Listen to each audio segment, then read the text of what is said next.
everyone. Morning. Morning. Okay. Feel free to turn on your camera if you would like to do so. Yes. Yeah. Hello everyone. Hello everyone. Welcome to NTU EEE Virtual Open House. Welcome to our virtual panel discussion from the School of EEE. So we will be starting the event shortly. Just 1 more minute for everyone to just join into the chat before we start.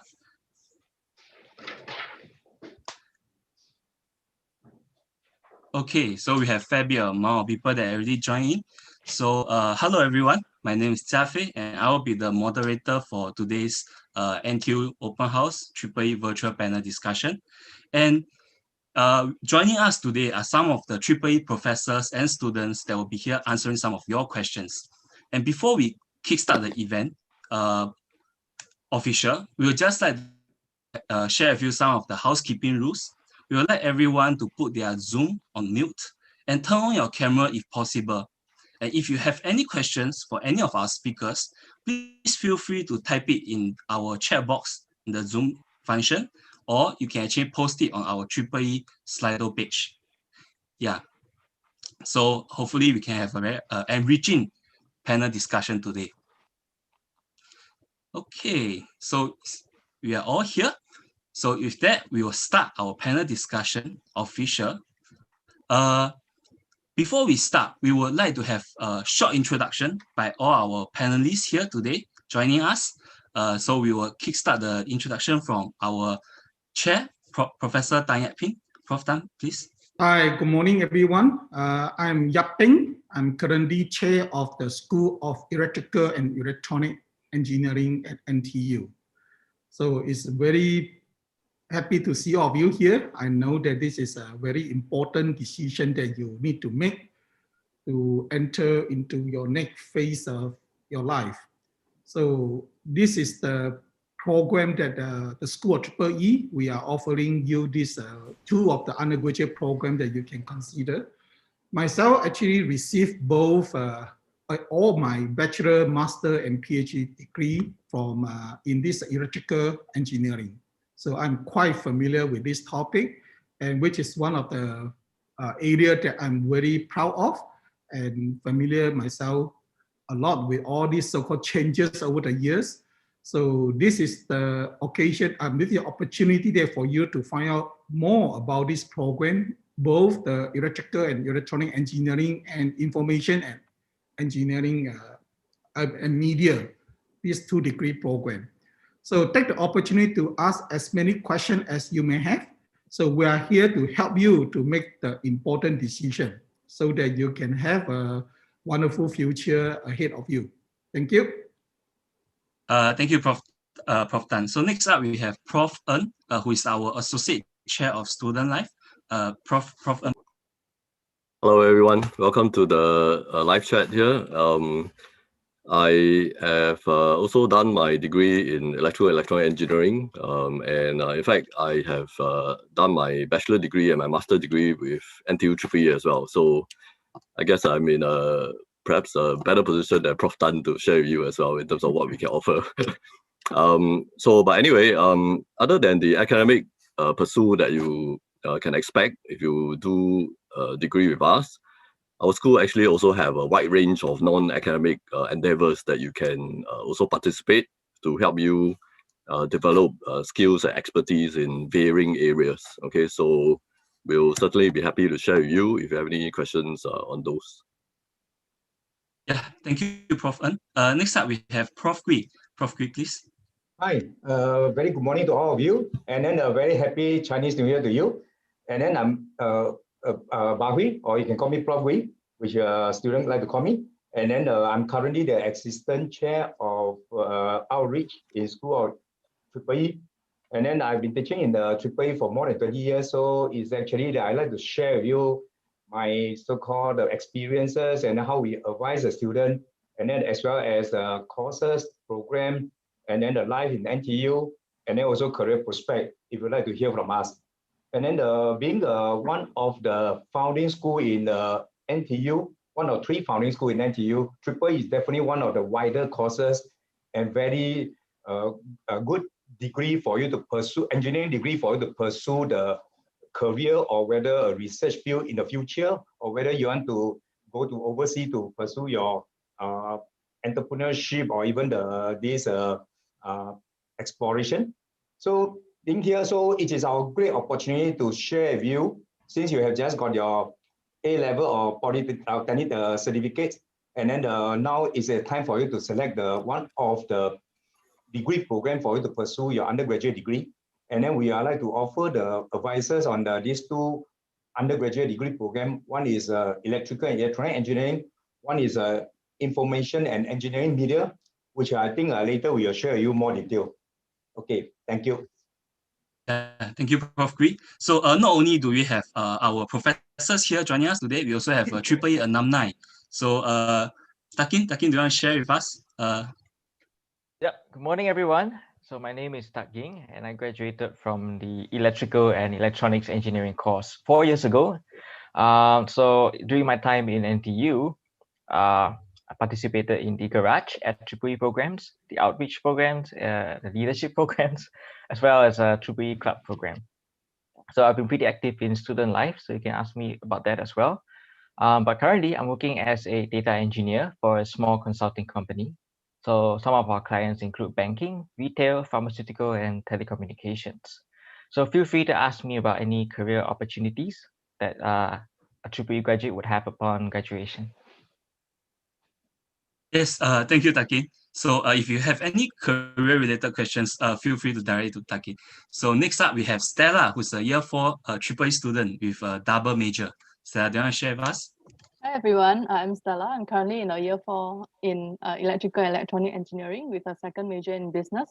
So if you have any questions with regards to second major, you can drop in the chat. And I'm also fortunate to be able to go to multiple overseas trips over the past 3 years, like before COVID. So yeah, if you have any questions regarding overseas opportunities, you can drop in the chat as well. Yeah, and then for student bodies, I believe all the students here are very involved in the multiple student bodies. So in this case, we have 5. So if you have any question, you can ask about it as well. Yeah. Yeah, thank you, Stella. So besides that, we have Kim joining us here today. Kim is actually an IEM student. So Kim, please. Hello everyone, my name is Kim. I'm a year 2 information engineering and media and econs double degree student. So if you guys are interested in taking up a double degree, you can ask me questions later. I'm also quite active in student life. I'm actually part of 3 clubs. So if you have any questions about the vibrant student life we have here in EEE, you can drop your questions later. Thank you, Kim. Yeah, so lastly will be myself. So besides being the moderator for today's event, I'm a 4th year EEE student. I'm also, as similar to Stella and Kim, had joined various EEE student bodies, such as Outreach and MLD at EEE, which is our machine learning and data analytics lab. So do feel free to ask me any question related to any technicality or some of the machine learning opportunities that you might explore in terms of joining EEE. So with that, we will actually start off our panel discussion official. We have some questions that already have come in. So the first question we have here is, I think it's quite an interesting and a broad question, is that can you explain EEE to a layman? So I guess maybe Prof. Tan, you want to address this question?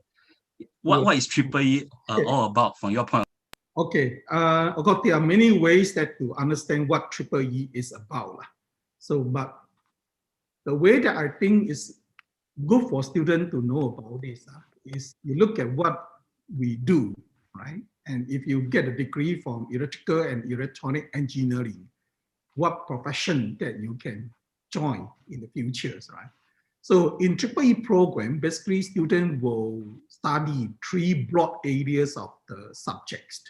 So the first area is what we call is electrical system and engineering, right? And which cover all the power, energy, clean energy, right? And control, automation, and intelligent system, robotics, and including even biomedical engineering. So something to do with systems. If you need electronics, electricity, and some software programming and intelligence to build a system which allow you to either deliver power, deliver energy, deliver solution, control, manufacturing, automation. So it is under this so-called electrical system and engineering so-called broad area.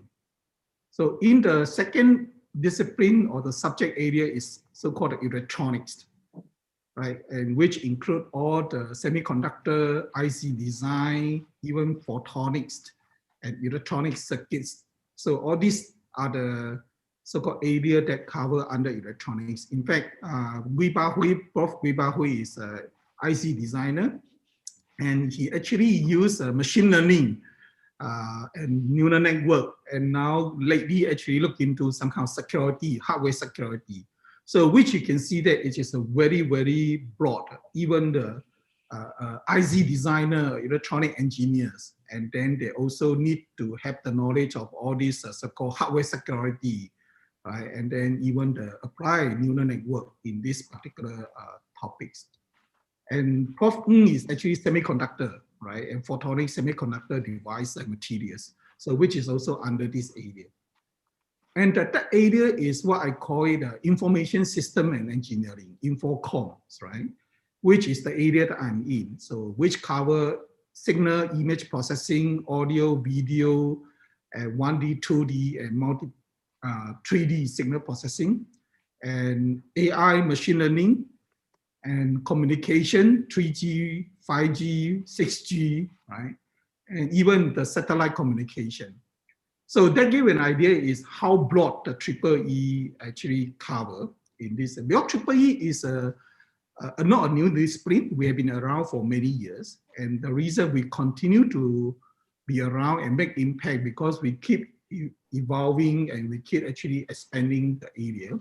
And now there have been many subjects that we have actually made impact and contribution. So that is EEE.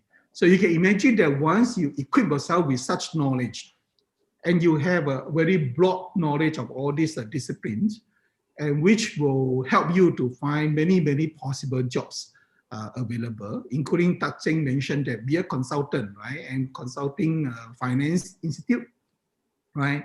And Jia Hui is actually a machine learning guy, right? He's running this machine learning AI together with Stella as well. Both of them actually participated in a lot of AI machine learning competition, right? Kin is more on the infocom and media design. So that gives you the idea about how broad this undergraduate program, degree program is. Okay, so I hope I give you some idea about what EEE is about. It's not just a wire, not just electronics. Actually, we are much more than that. Thank you, Prof. Tan, for the answer. So the next question we have, I think this question will be addressed to Prof. Ng, will be, what are some of the events that is outside of the EEE, they are in EEE for students outside of our curriculum? So Prof. Ng, do you want to share with our students here? Okay, so if you're to actually read a little bit about our school, essentially our school has various student bodies that's been set up. And, depending on your interest, right, there are a wide variety of activities that is sort of organized for our students to participate, to develop skills in various areas. For example, we have the Garage at EEE that will organize technical workshops, trainings, and entrepreneurship seminars and programs for students, for those who are interested to improve their technical skills and perhaps also learn a little bit about entrepreneurship. And another one that in terms of technical that our student body also organized, it's for example by MLDA, the Machine Learning and Data Analytics Lab, which Jia Fei is the president. They also organize frequently training workshops on softwares to supplement your learning experience in our regular curriculum. In addition, the other student bodies like Leadership Program, EEE Club, they also have various sort of improvement activities that we organize. And the school site, we also have things like interview workshops that we also provide to students to help you basically beef up your various skills to prepare you for the working life. For those who are interested in, for example, more in the giving side, we also have the various student bodies organizing local volunteering activities to contribute back to our communities and to perhaps those who are less fortunate. For example, Tagin has been, previously was involved in activities like the leadership program. We do local volunteering, we do overseas volunteering, and our students goes on overseas trips to contribute to overseas as well. And at the same time, they get some exposure to cultures in a different country. So really, in our school, I would say it's really up to you to step out and seize all this opportunity to enrich your learning experience with us. So if you are willing, there's really a lot of activities that you can look forward to. All right. Yeah, thank you, Prof. for sharing with us the enriching activities that we have in AAA beyond our curriculum. So the next question we have in the chat is actually that in AAA degree, what is the weightage given to hardware compared to software respectively? Because we know that each modules will have some form of lab component versus the software aspect. So Prof. Gree, do you want to share with our students what are some of these difference in terms of the weightage given? Thank you, Jia Fei. And then in this NTU, we emphasize a lot of technological so-called advancement, as well as we want the student to be a practical engineer. So we have a lot of laboratory session, projects, and then to equip the student with the knowledge, in part with their theoretical study. So I should say that we have a very heavy weightage on the practical session. In general, you can look at it, it's actually, I should say that almost 40 to 50% of practical, which I can name to you. For example, in the first year, we have a laboratory session. Come to second year, you have more advanced called labs to actually equip you to how to handle the equipment, oscilloscope, as well as all those devices. And come to third year, we will allow the student to build project. So there were, we call it a DIP, Design Innovation Project, which is a team project, which allowed 8 to 10 students to build a system.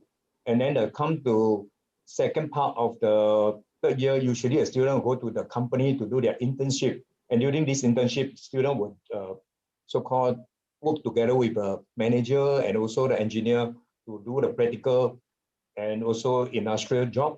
And then come to final year, student will do the individual final project, which again, this is a very much independent. They have to do a proper problem formulation, how to propose their approach, the solution to the solution, to the problems. So this is, I would say that, and also we have a lot of corp labs. We are only school in the world. It's not just in NTU or in Singapore.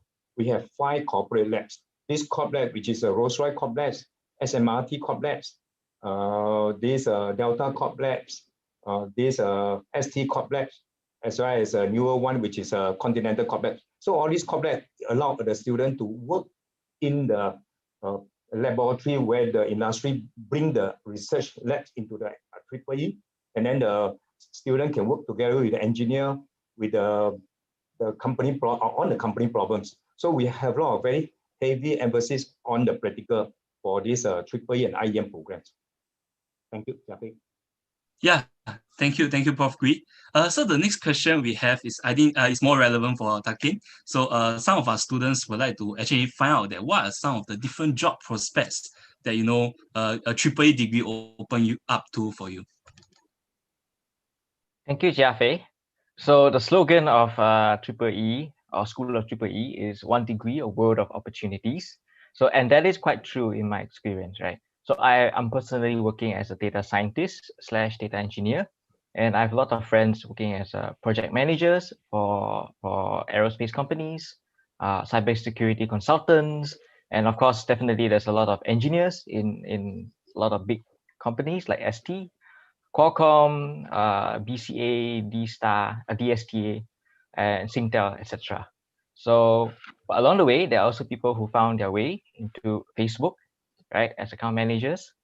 So it's really up to the specialization that you have and the different kinds of activities that you do in school that really lets you choose the path that you want for yourself. Yeah, thank you, Dakin. So the next question I think is related to Kin. So Kin, some of our students want to find out that does IEM actually offer more programming opportunities as compared to EEE?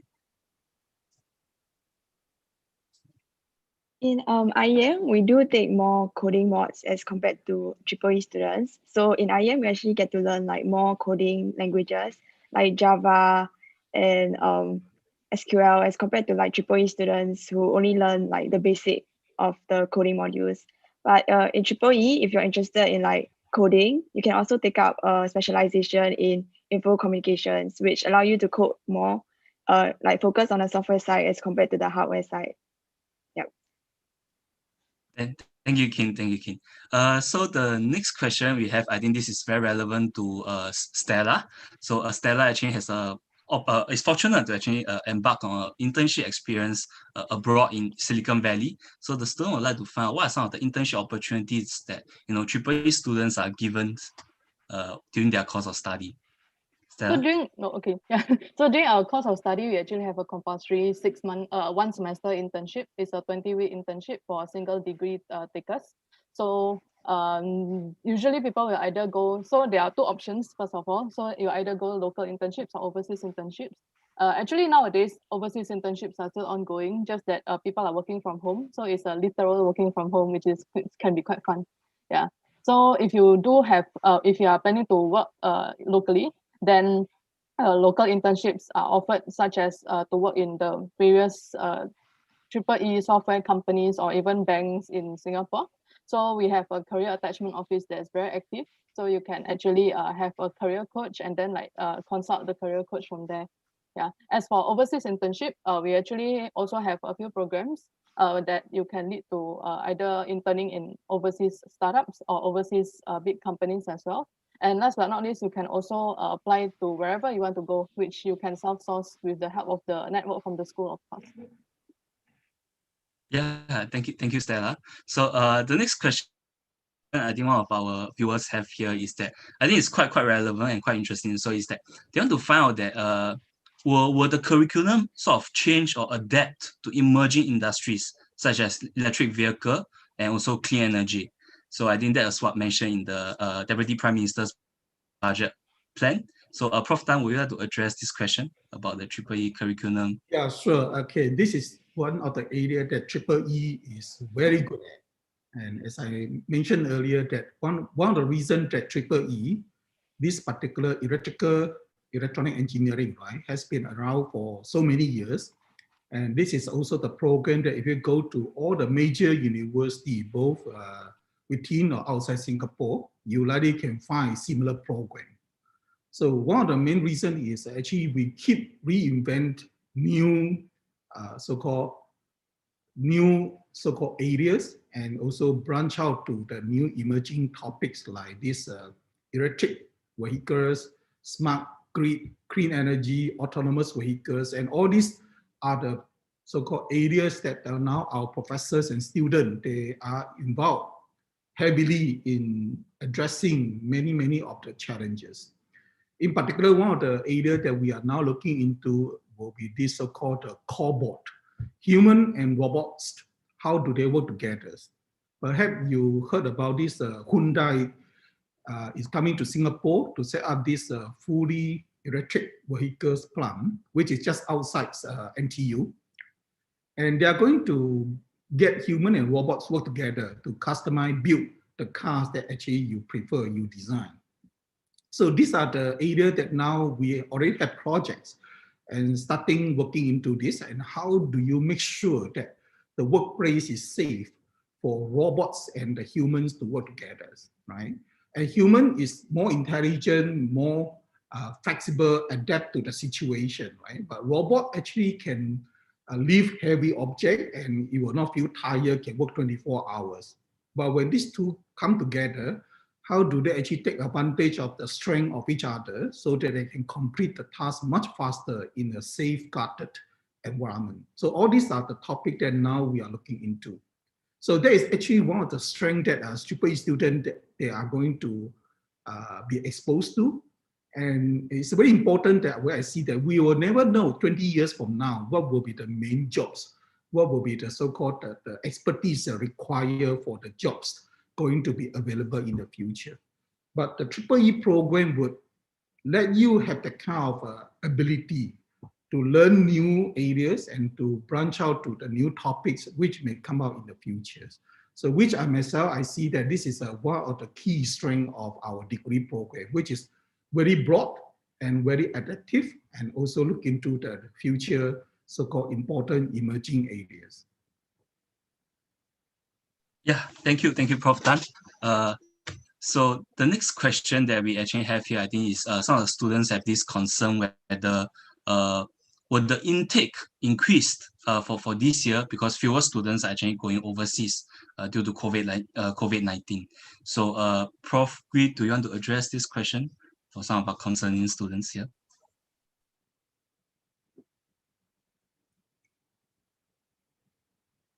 Bahu, your mic is muted. Yeah, Prof. Gui, you are muted. Okay, thank you. Because thank you. So actually, for those students that are applying for undergraduate degree program, I think first thing you have to look at is your interest. You have to look at what your interest that you're going to carry for next maybe 20, 30 years of your life for your career. And then so that you choose the program is not based on whether the program intake is large or small. And then whether the program is actually easy to pursue or is actually more difficult. You have to look at your interest. And then for all the programs in Singapore, I should say that most of them, if not 100%, their number is actually quite stabilized. And then most of the year, they are actually kind of trying to attract the student. Like for example, this EEE, every year it's very competitive where the student have to apply and then a lot of students cannot get in. But we always encourage the student to pursue the degree you're interested. And then when you can come in, you work very hard towards your interest. So you will pursue your career after that. For this, I should look at it is actually those students who are interested on the hardware and software or electrical engineering or electronic engineering, in a sense that you would like to look at those things like you are looking at a mobile phone, you are looking at this PC, looking at intelligence systems, looking at software, hardware, where now actually we are in the third wave of the revolution of electronics. The first way is actually people known as the personal computer PC. Second way, people always known as the mobile phone. And now we come to like what Prof. Tan just now shared with you is the intelligence system where we have a robotic, autonomous vehicle, smart nation, online shopping, intelligent health system, IoT. And then all these are actually very exciting technology. Where you come in here, you learn all these skills in order to meet the current world. So if you're interested in this field and then software, hardware, machine learning, then you should come to EEE. For those, again, is that you should not look at just a number, whether it is up or down every year. Thank you. Yeah, I hope I answered the question. Yeah, thank you, Prof. Gui. A few more? Yeah, sure, go ahead. Yeah, no problem. Our numbers, our intake number have been quite steady over the years. And we do realize that for the recent 2 years, due to COVID, actually more students, they would prefer to study in Singapore. So we have been also working closely with the university and MOE to increase the number of intake when necessary. So our program is still the largest engineering program in Singapore. So then we take in about 600 plus students in the EEE program and another 100 students, full-time students in the IEM. So, and also now we also look into this holistic admission. So one question was about the GPA, right? So we do not just look at your A-level or poly result. We also look at any other achievement that you may have. And then this Prof. Gui and Prof. Ng would interview the student to find out whether they are suitable for this program. Therefore, sometimes you see that some of the students actually they are admitted to the program, the GPA may not be very, very high, but they have a very so-called interesting experience and very interested in this program. So we find them suitable and they really can do well, either be as an entrepreneur, as a so-called innovator, as a solutionist, then we will actually admit them to the program. So if we find them, they are very passionate about this subject area. These are other things that we also look into. So I would suggest that you go and find out more. If you find this is really something that you are interested in, even to some of the students that you may not be very familiar with the university program. So this is a program that you come in, you have an opportunity to try out many of the areas.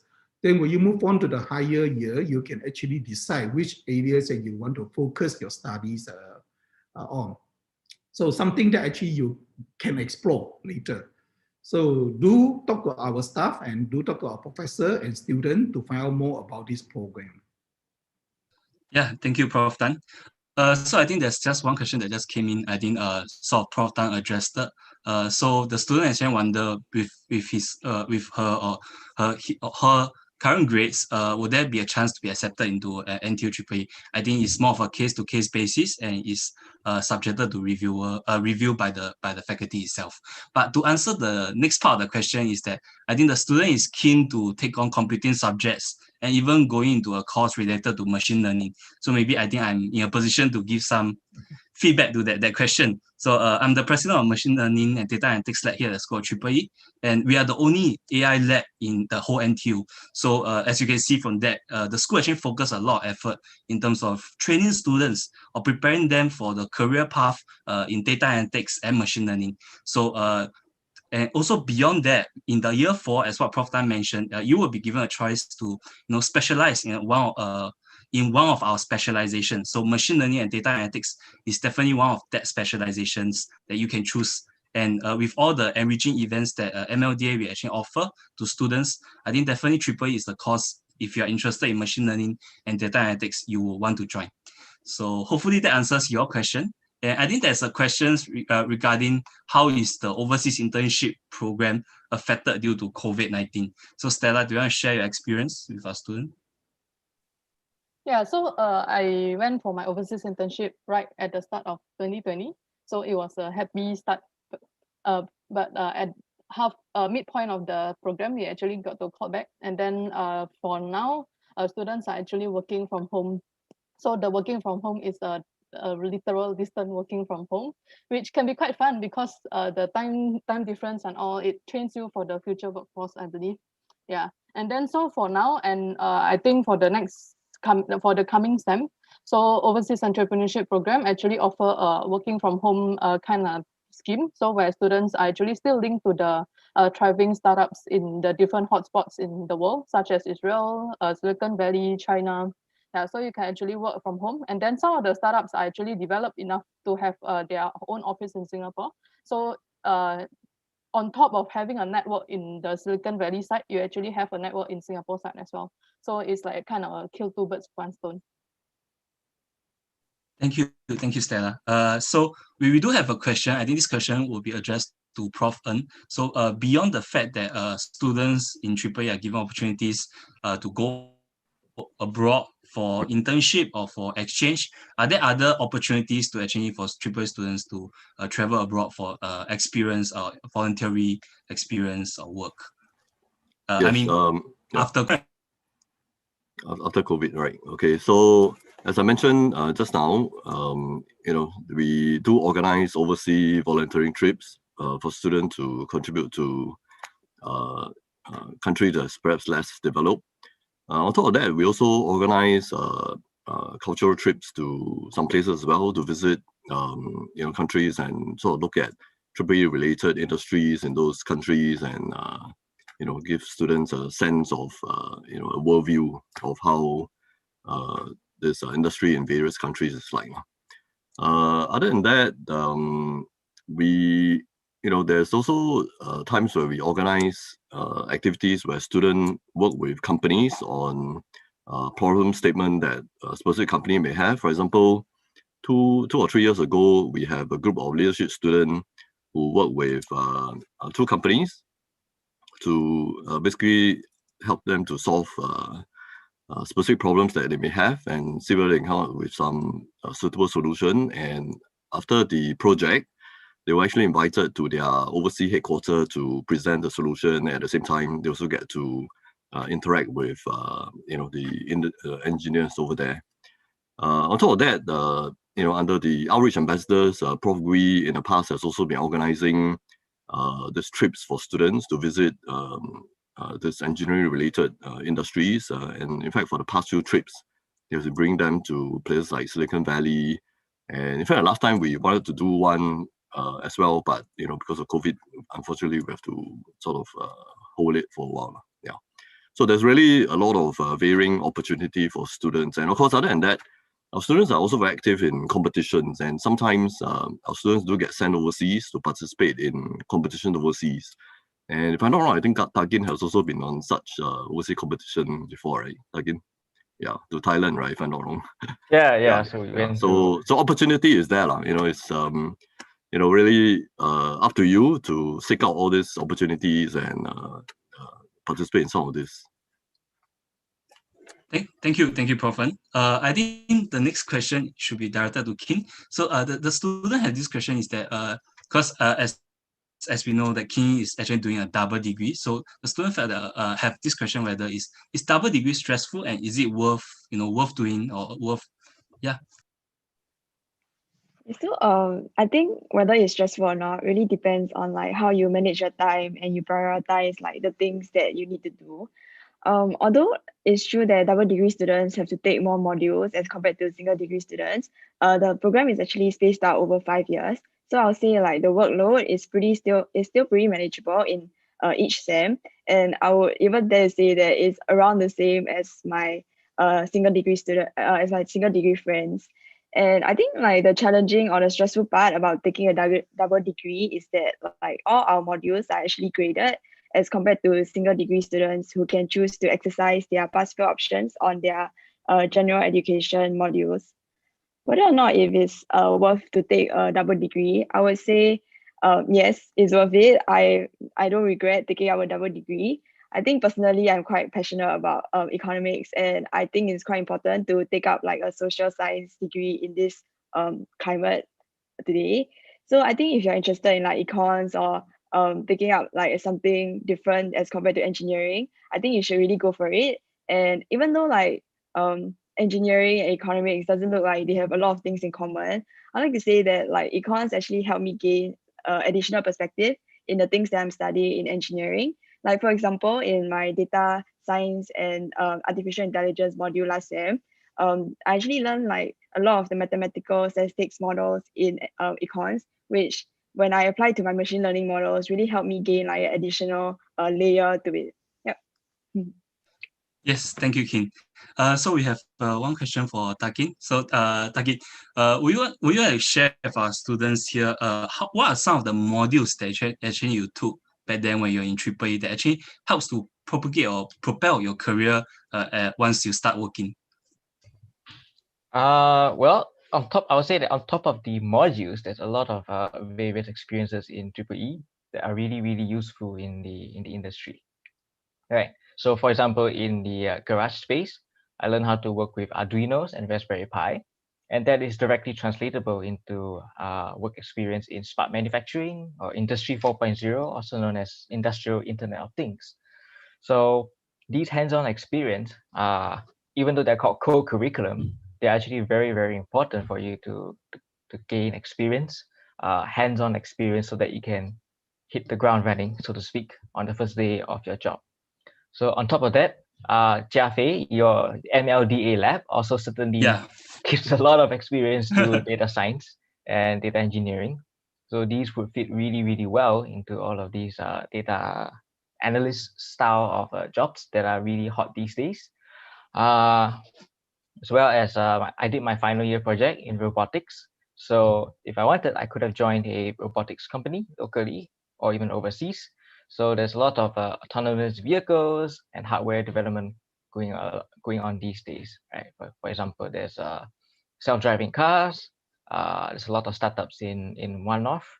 There's Cube Satellite, right? That Tesla's Starlink is trying to do. So there's really a lot of experience that the School of EEE itself, especially its co-curriculum activities that directly relate to career prospects.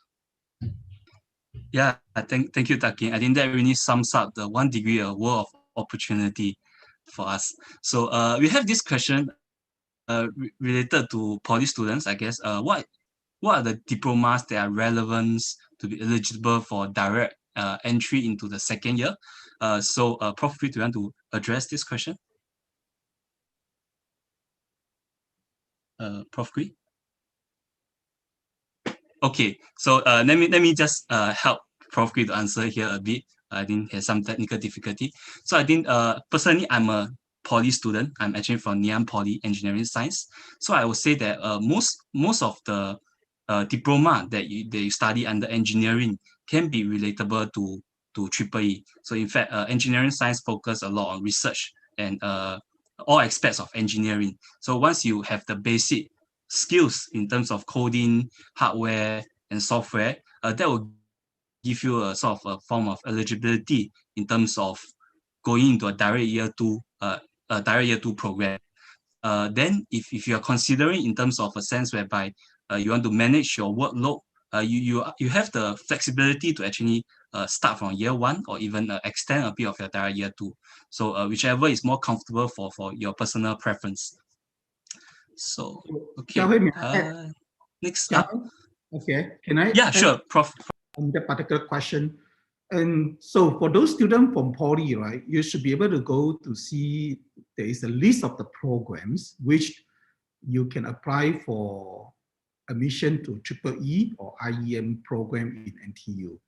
It should be available on the website and which allow you to apply for direct entries. That means that you can join our year two curriculums, allow you to graduate in 3 years, okay? But increasingly, we also see students actually, they are not really among those list of the degree program. They also apply to us. And we do consider them. And some of these students, after interviewing them, if we do find them suitable, they can also be admitted to year two. And if not, they can actually start from year one program, okay? So increasingly, we also see that more and more students from Poly, even they can start from year two, but some actually prefer to start from year one, give themselves more time to learn those so-called fundamental subjects, which are important for their future so-called career and coursework. And so that they can actually spend 4 years and some of them 3.5 years to get a degree. So in uni, actually, it's really very much depend on how fast and how hard you want to complete the program. And you actually can find out a lot of the so-called possibility here and choices that we have to offer, since our program is big and you can see many students that they are like-minded. They actually have the same interest and same plan, and you can just work with them to graduate in the pace that you feel comfortable. So that is another advantage I see our program different from the other program. Of course, for EEE, because we do have at least, as I mentioned earlier, 600 plus students, and IEM is relatively smaller, about 100 students, and which again is still quite reasonably cited in terms of the areas of the courses and then the project that we can offer to the student. So do find out more from our website, and hopefully you can understand better where, which option or which year that you would like to apply your admission to. Yeah, thank you, Prof. Tan, for the add-on. So I think there's quite a number of people messaging Stella. So Stella, I think some of them want to find out, what's the workload like for a second major with engineering? So Stella. Hi, yeah, so I would like to start by explaining how is it different, single degree, double major, and double degree. So basically, generally, you can group one degree into like a core module and elective. Okay, this is general, it's not an actual representation. Yeah, so a core and an elective. So for a second major, you take out the elective and then you put your second major mods. So in this case, it's business mods for me. Yeah, and then okay, and then there are a few additional modules. And then for double degree, you'll take 2 set of core, which for Keen is EEE core and economics core. And then you take that, and that's 5 years. For second major is 4 years. Yeah, so that's the main difference. And then workload wise, I think it's okay as long as you plan. I mean, of course, it's more than the single degree students, but as long as you plan your timetable properly, it's very exciting actually. Like EEE school and business school is just opposite each other, so it's quite fun to cross around schools and learn totally different things, like totally different teaching styles as well. Yeah, thank you, Stella. So I think we have Keith. Keith have a question on, are there opportunities and projects for students to work on during their summer breaks from year one? And what is the requirement or criteria to get such opportunities? I think Prof. Ng, do you want to address that question? Well, non-credit bearing projects are certainly available. We do have students who approach professors to work on sort of small projects, to enhance their learning. And of course, other than that, the garage site, we also have, during holiday period, organizing things like activities for students, 3-day workshops, hackathons for students to pick up new skills. So these opportunities are certainly there. Of course, on top of that, I think some of our students also look for non-credit bearing internship during the holiday period. They also go out the industry, if they can secure a position, they also do some internship on their own.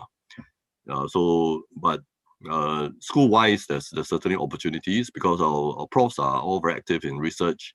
So, they generally will have a need for people to help in various projects. So, I think all it takes is for the student to approach the prof whom they may have some interest to work with and the project, and to see whether the prof can perhaps craft out a project that could be suitable for you to do. So opportunity is there. Yeah, thank you, Prof. Ng. So I do receive a personal DM. This person was asking whether he's interested in machine learning and data analytics. I would like to find out that what is the difference in terms of joining EEE as compared to joining a degree in computer science or the data science and artificial intelligence, and will he be at a disadvantage? So Prof. Tan, will you want to address that question?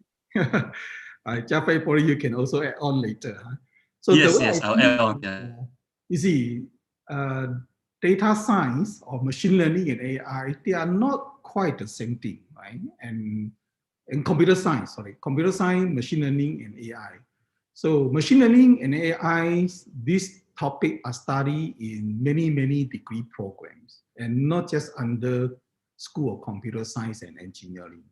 So the way we approach this topic is, I kind of see this more like machine learning engineering or AI engineering rather than data science. Because a lot of the problems that it is not just programming and not just the data. You have to understand the domain, so-called area, understand the problem so that you know how to formulate the problem that you can address them by using machine learning approach or AI approach. So if you go and see, there is a study recently published by Google. They actually analyze or try to differentiate between what is AI, so-called data science and data engineers. And they are quite different. In fact, based on the Google study, and in fact, there are more jobs available for those data engineers rather than data scientists. And which, of course, data engineers, actually, you can have machine learning engineers and AI engineer. And for the scientist side, you can have machine learning and AI scientists.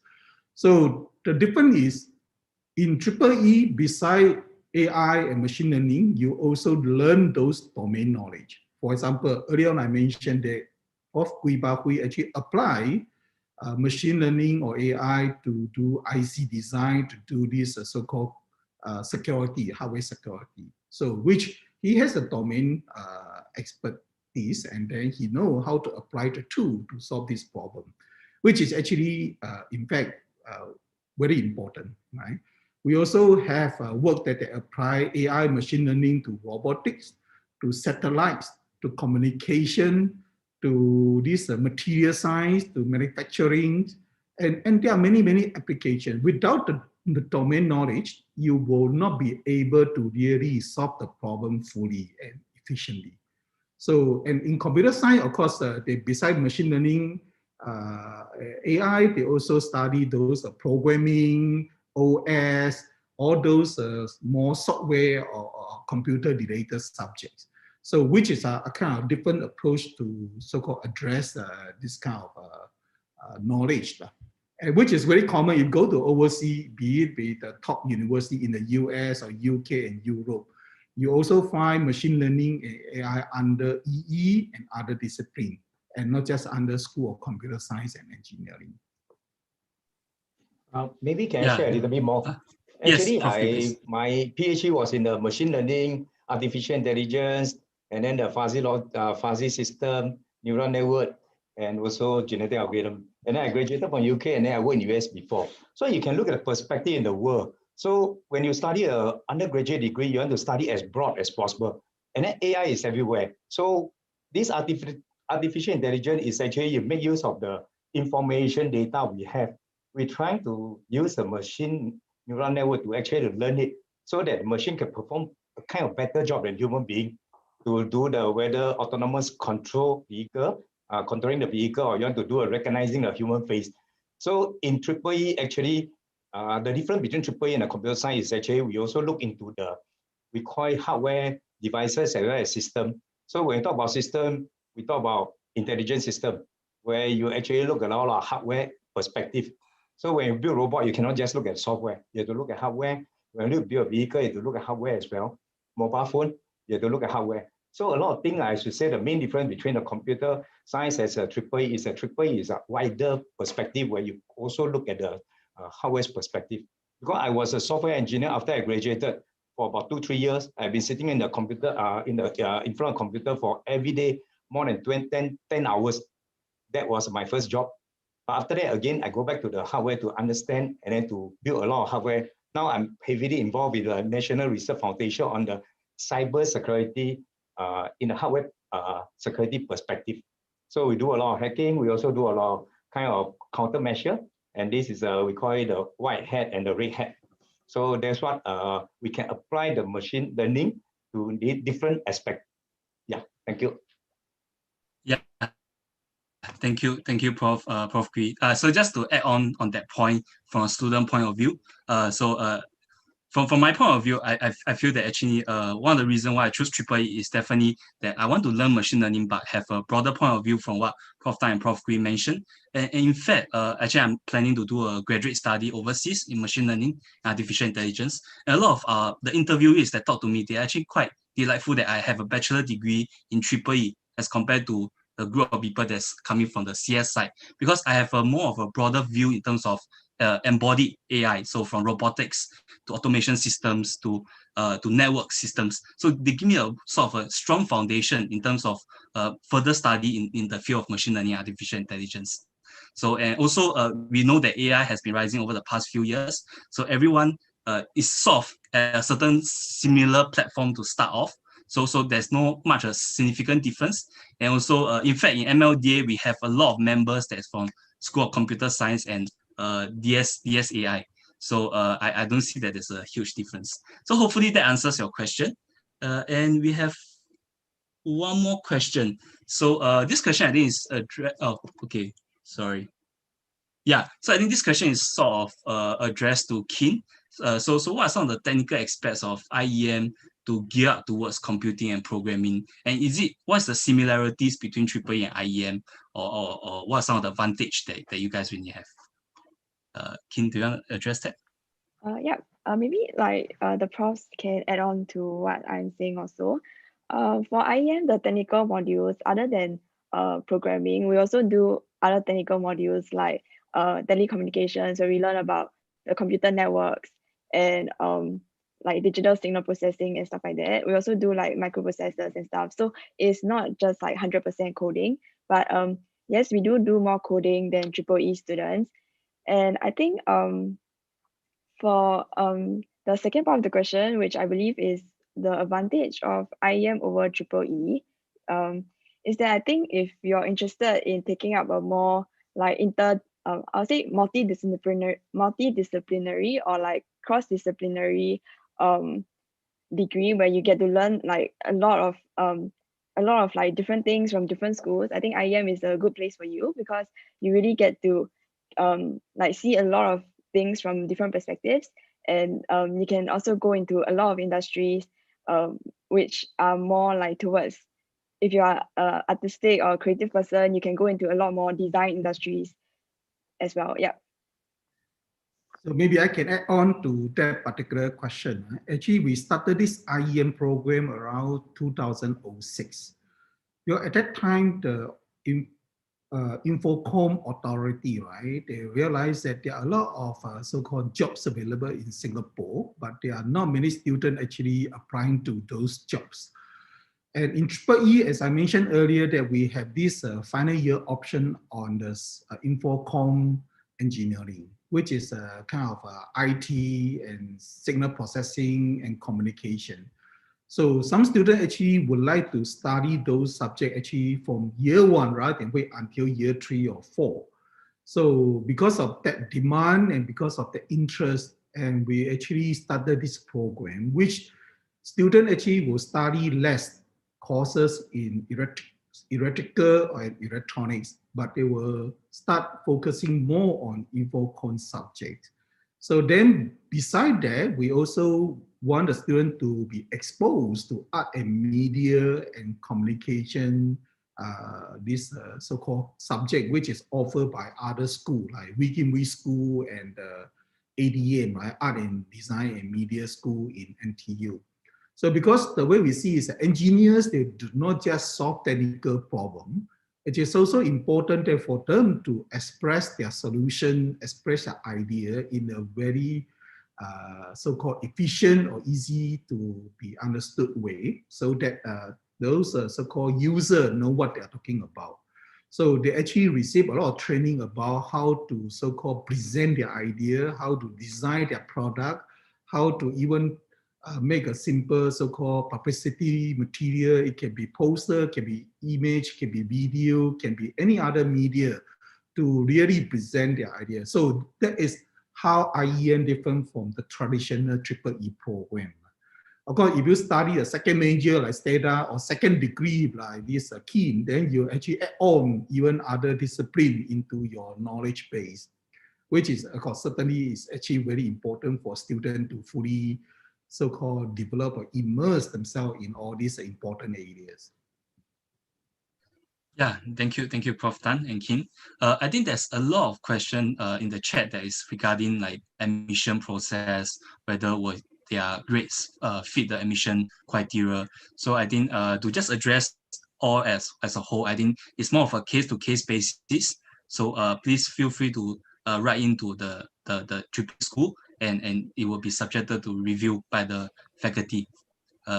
Does any professor want to add on to this point? Yeah, maybe I'll add on a little bit. This afternoon, we have the, I call it open house booth, so that the students who are interested to talk to us, whether the students or the professors, they can actually come to our booth. I think it's called virtual booth, where Bas can actually address later. And then we will be there to happy to share with you from 1 p.m. to 4 p.m. And then just to so-called to clarify the doubts on all the admission matters and all the program issue as well as student life. You're feel free to join our booth to talk to us. Thank you. Yeah, thank you, Prof. Actually, that's also something I need to mention. So later on, there will be a professor one-on-one chat session virtually on our microsite in the open house website. So do feel free to join for the data session to actually ask the professor one-to-one any of the questions that you might have. So if that, with that, we have, sorry, Jaffe, I saw that there are quite a number of students asking about this IGP, right? Indicated grade profile, 10 percentile.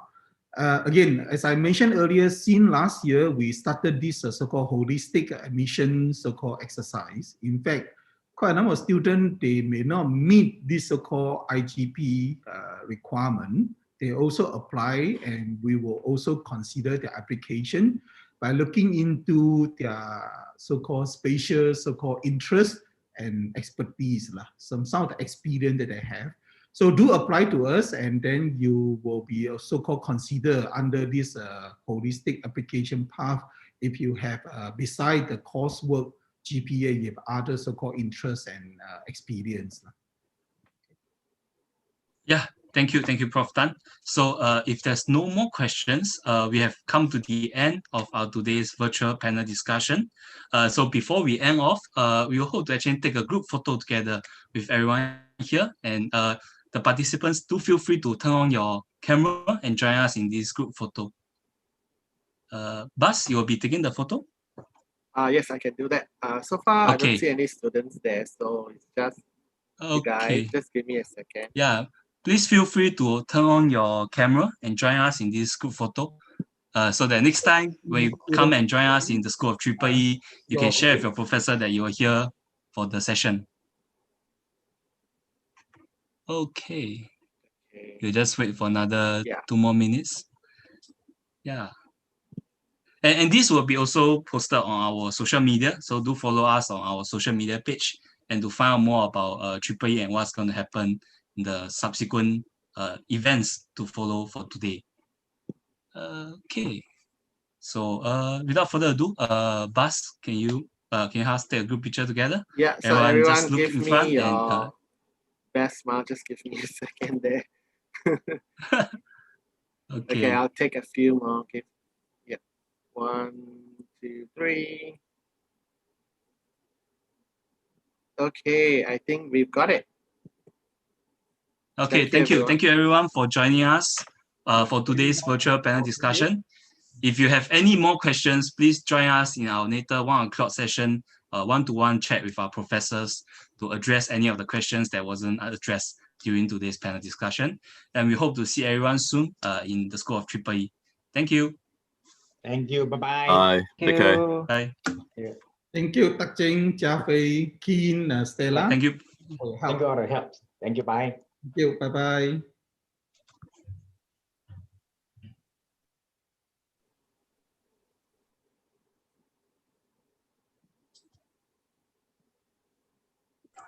Good job.